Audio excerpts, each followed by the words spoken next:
All right, Bears fans, welcome back and bear down. And really any fans who are looking into Justin Fields, Caleb Williams, this whole ongoing saga. I've done a couple videos that I'm going to reference in here, and I'm going to make one huge comparison. This is a video I wanted to have out earlier this week, but I think the timing of it's fine. The Super Bowl's tomorrow, and the thoughts I had going through my head were, what if Justin Fields is more like some of the Hall of Fame or Super Bowl winning quarterbacks that people aren't considering and people aren't saying, well, geez, if we do this the right way, if we actually develop a quarterback, if we take the time and the process to do this properly, who could Justin Fields be like? So first, before we do that, let's look back at a couple of the videos I've done in the past where I compared Justin Fields to this upcoming class, as well as Bryce Young from the last class. And I took all these metrics. I took his height, his weight. This is all the stuff from Draft Buzz, okay? So I took all that stuff from Draft Buzz. You can go back and look at it. It's called Justin Fields compared to the 2024 draft class. It's over a month old.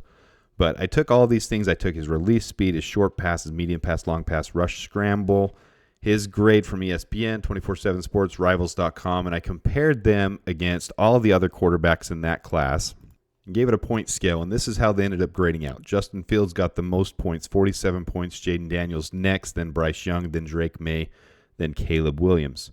And there's a huge point from that just keeps resurfacing is, are we trying to force a generational quarterback to happen when it's not really here?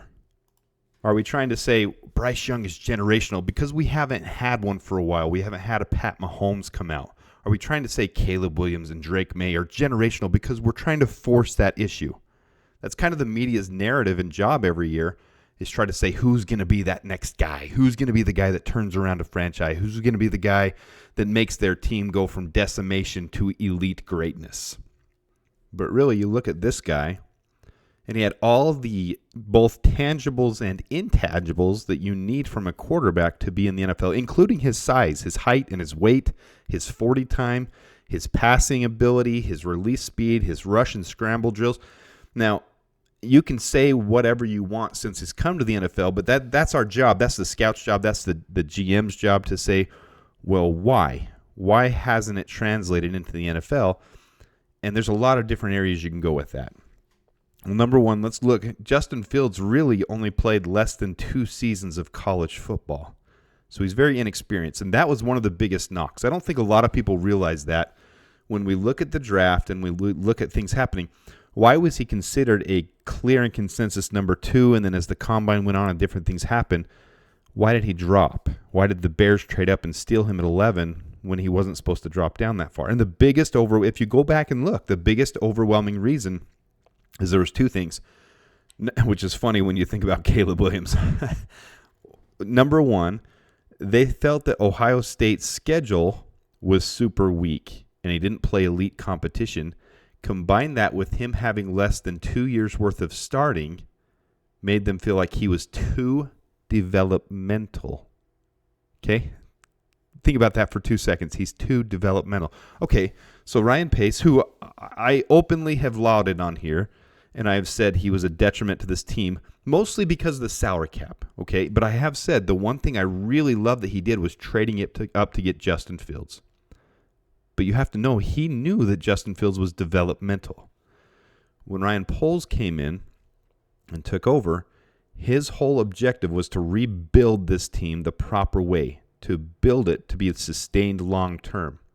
Well, when you've got a developmental quarterback, you can rebuild with that quarterback developing. That's a huge aspect to all of this.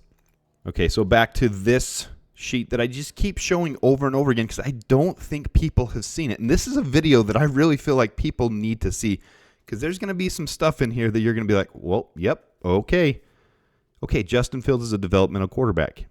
Doesn't start the entire first year, and you can see why they did that. He was developmental. Okay, 2021, he comes in, he's got his issues, continue to develop, continue to build the team around him brick by brick. Okay, every single year he's improved. We're not going to keep going over all these stats, but this is the stuff that's really important for that rebuild.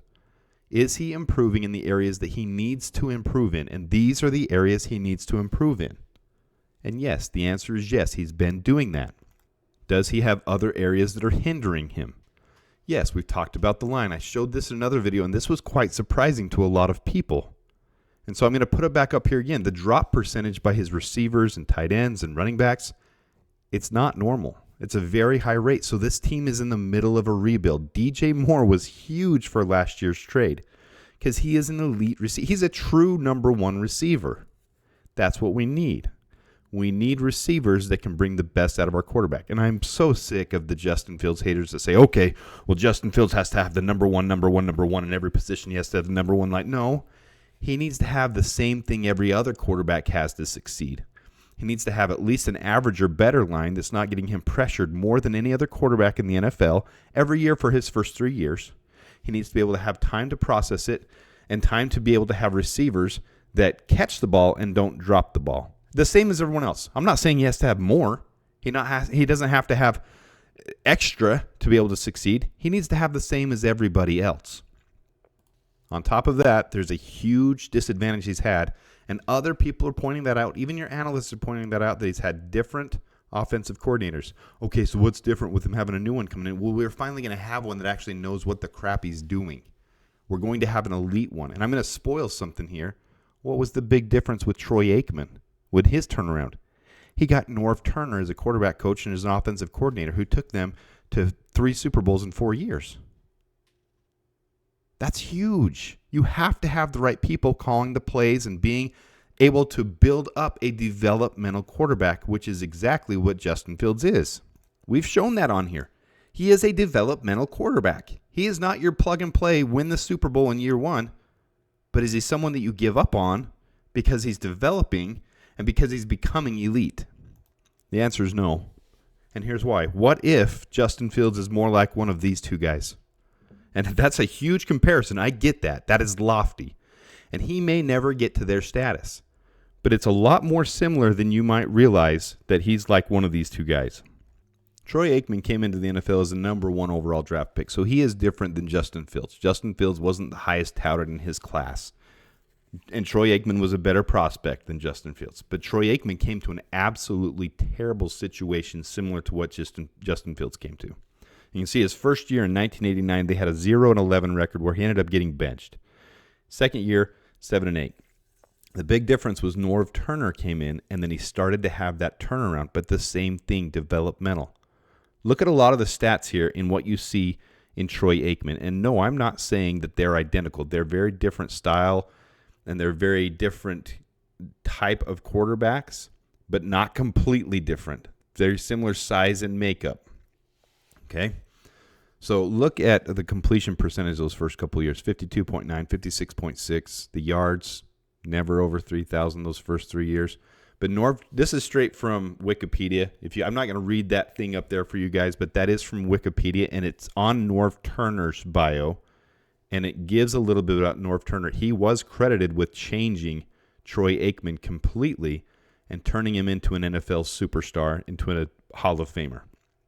So I'm not going to leave it on this page for too long, but you can pause this if you want. You can look at it. But look at everything from those first couple years, even including his touchdowns to interception ratios. 9 touchdowns the first year, 18 interceptions, 11 touchdowns, 18 interceptions, 11 touchdowns, 10 interceptions. But I'm sure that was all Troy Aikman's fault. I'm sure everything had to do with Troy Aikman and had nothing to do with his receivers or the team. And yeah, Michael Irvin ended up coming in there, and he did have, when everything was, when they built the team up and when they got a proper situation for him, and when they brought in Norv Turner and they got it turned, it takes an entire organization to turn everything around. And then Dallas went through their glory days, and it was their glory days. So look at that for a minute. You can pause it if you want. I'm going to move on, but it's a strikingly similar situation with what Justin Fields has been handicapped with. Now let's look at Steve Young, and this is scary similar, guys. Steve Young was a dual threat quarterback, and back in the day, that he was the Justin Fields of that time frame. He was the Lamar Jackson of Justin Fields because he was a running quarterback. No quarterback has ever run like they do nowadays, but he was a running quarterback for back then. And look at what happened. And this is scary similar because look at the top left. This is what Steve Young was traded for after his second year, which is really basically what Justin Fields has done now. Yes, Justin Fields has had 3 years, but really he hasn't had a full 3 years. Either way.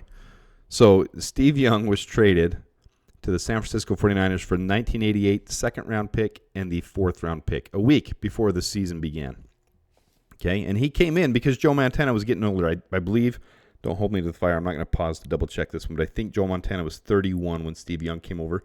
Then he sat behind him for, I think, 3 or 4 seasons as the backup, and he watched Joe Montana and his greatness. So there was a different situation there, but the similarity of what the Buccaneers ended up doing, this is from an article, if you're looking way back in the day. 1 week before the 1987 NFL Draft, the Tampa Bay Buccaneers traded away a future Hall of Fame quarterback in Steve Young to the San Francisco 49ers.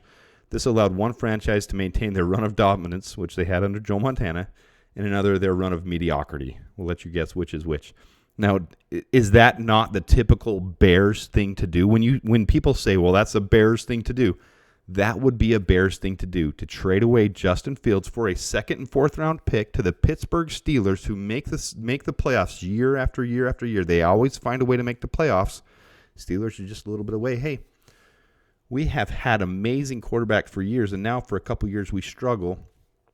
Yes, it's not the same because he wouldn't sit behind someone, but we're going to go ahead and trade a second and a fourth for Justin Fields so that we can continue our run of dominance while we have Mike Tomlin still. That is a typical Pittsburgh thing to do and a Bears thing to do if the Bears did that. But Ryan Poles isn't the old guard. He's not the old situation the Bears have been in. And that's why everything's different. People need to realize that. We're not going to make those same mistakes. And fans are so used to that stupid old way of doing it, to recycle and regurgitate these quarterbacks year in and year out because, they didn't make it in 3 years. Well, what if Troy Aikman didn't make it in 2 years? What if Steve Young didn't make it after those first 2 years? Tampa Bay traded him away. You think they regret it? I absolutely think they regret it, instead of building around him and fixing the rest of the team. 100% I think that. But his first 2 years, he was 1-4, 2-12. And then as a backup, look immediately when he went to a new successful system in San Francisco. Look at the QB rating on the very far right side. Yeah, he only played in 8 games and was very limited in those 8 games. Backup role to Joe Montana. So in games where Montana got hurt or Montana, they were blowing teams away, whatever, he came in for 69 attempts that first year. 120 rating. Next year, 72 rating. Still not wonderful, but 120, 92. And then he took over as the starter. 101, 107, 101, 112.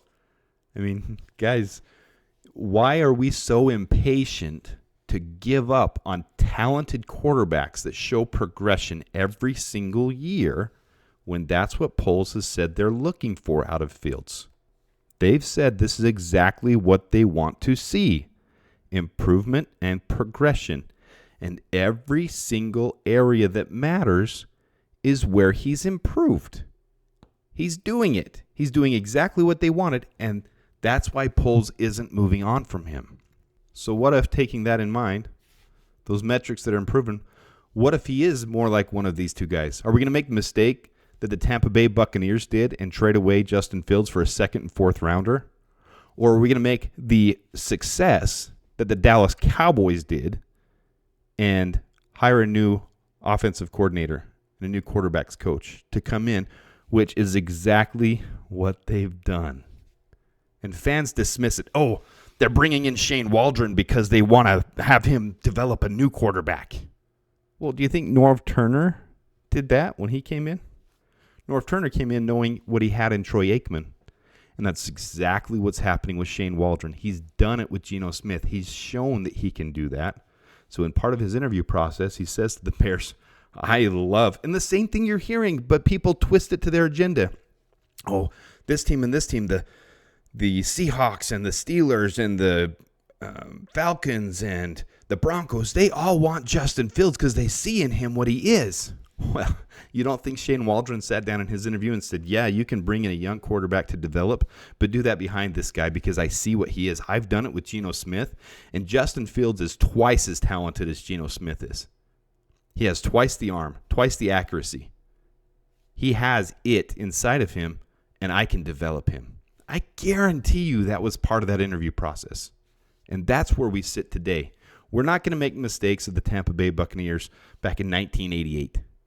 We're going to make the successful move the Dallas Cowboys did that gave them 3 Super Bowls in 4 seasons.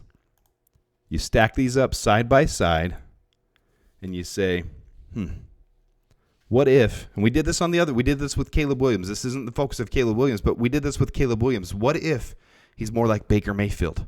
What if he's more like Mitch Trubisky? We did that because everyone's glorifying Caleb Williams and saying, well, he's Pat Mahomes. Nobody's Pat Mahomes. What if Caleb Williams is Mitch Trubisky? Well, let's do the other side for this video and say, what if Justin Fields is Troy Aikman? What if Justin Fields is Steve Young?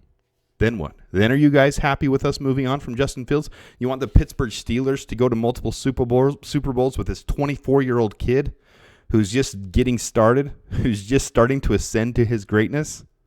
You guys really want that? Bears fans don't even know. They don't understand. They don't see it, and that's in general. Guys, I understand most of you who are listening to this podcast do understand and do see it, but it's right there. So I know in my gut that I have a deep understanding of what Ryan Poles is doing. I really do study him, and I study his moves, and I'm so confident that this is the direction we're going. But hopefully this helps some people realize what we're doing if we just recycle and regurgitate to the next new shiny toy that's Caleb Williams that isn't even a proven quarterback in this class. Because that's a serious question Ryan Poles is asking right now, and it's a serious question he's considering, and it's already been decided. Otherwise, he wouldn't have hired Shane Waldron. He wouldn't have gone down the path it's gone down. He wouldn't have got rid of Luke Getsy and kept Matt Eberflus. It all makes sense to us. But seriously consider this. What if he's like Steve Young and Troy Aikman? Then what? I think most Bears fans would want to hang on to him 100%. With that, hope you guys have a great Super Bowl. Hope you have a great weekend. And until next time, bear down.